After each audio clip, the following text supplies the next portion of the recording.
معاملہ رہا حضرت خواجہ اجمیری رحمت اللہ علیہ کا. خواجہ اجمیری رحمت اللہ علیہ در حقیقت جنوبی ایران کے ایک علاقے سیستان کے اندر پیدا ہوئے سن 536 کے اندر، اور انتقال ان کا ہوا سن 635 کے اندر. اچھا یہ چلے مکہ آئے اور مکہ سے مدینہ آئے، اور ان کے جو پیر تھے عثمان ہارونی مرشد، ان کے عثمان ہارونی جب مدینہ آئے تو ان کے پیر نے کہا دیکھو یہ سامنے نبی کی قبر ہے، سلام کرو، سلام بھیجو.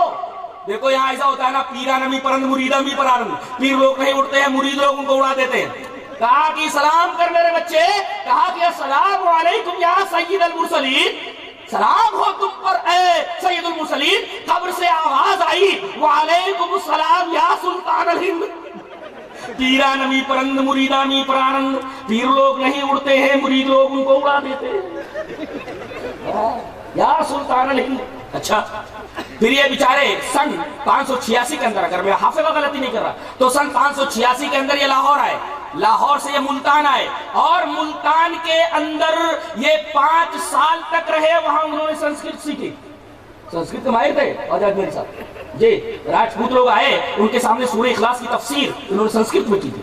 سنسکرت زبان کے ماہر تھے وہ جی، سنسکرت زبان کے ماہر تھے وہ.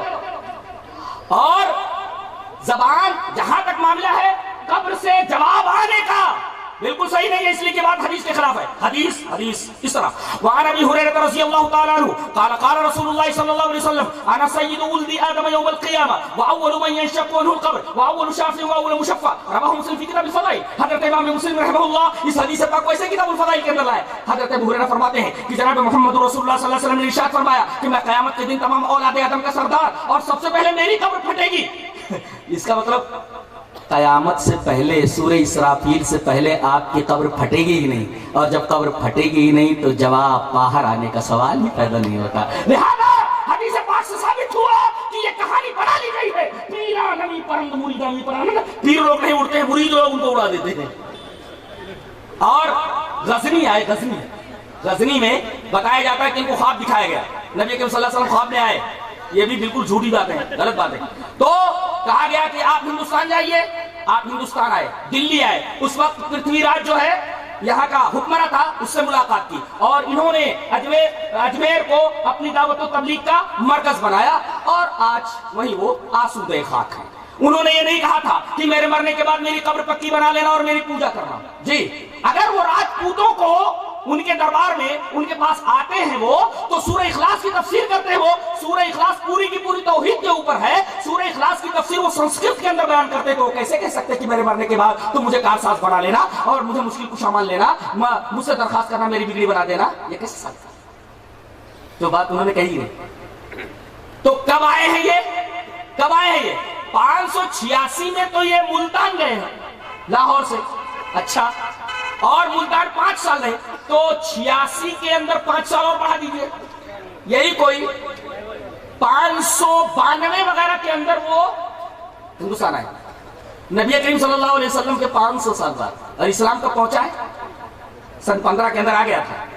صحابی آ گئے تھے، اور یہی نہیں بلکہ محمد بن قاسم آ گئے تھے سن 92 کے اندر جی، اور 3 سال تک ادھر ہی رہے. اور ایک واقعہ بیان کر کے میں بات کو ختم کروں گا.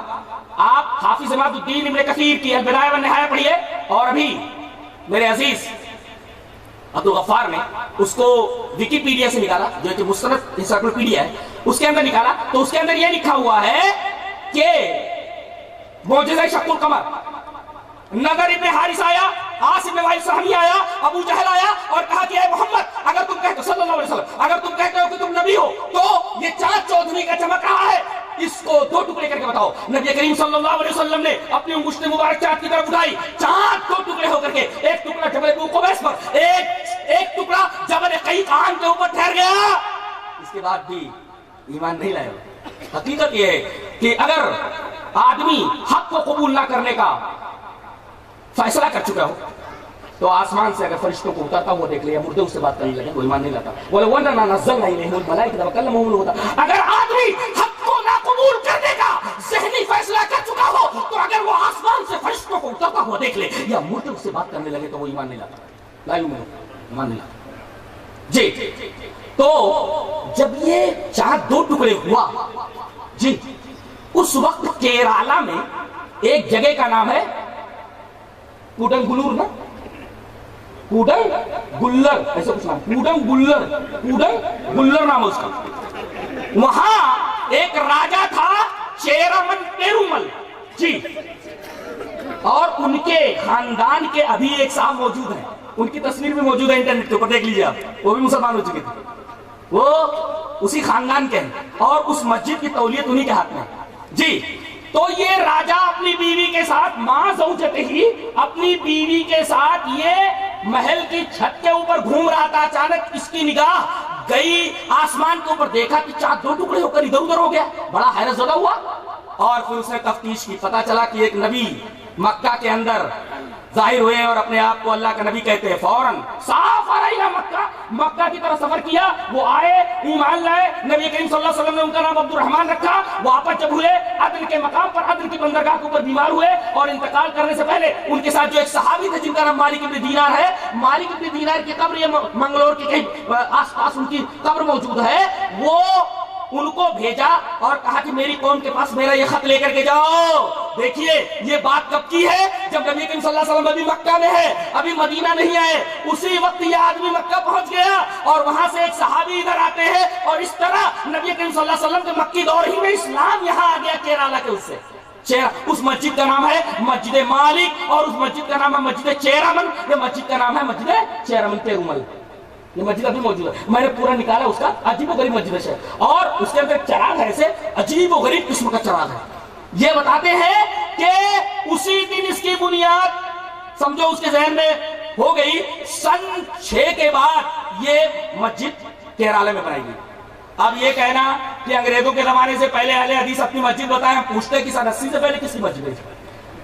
آپ جواب دو، اہل حدیث کے پاس تو جواب پہلے سے تیار ہے قرآن و حدیث کی روشنی میں۔ تو حضرت خواجہ اجمیری آئے ہیں تقریباً 592 کے اندر، اس سے پہلے اسلام یہاں آ چکا ہے، لہذا یہ کہنا کہ انہوں نے ہی سب سے پہلے آ کر کے اسلام پھیلا ہے، یہ بات پائے تحقیق کو نہیں پہنچتی۔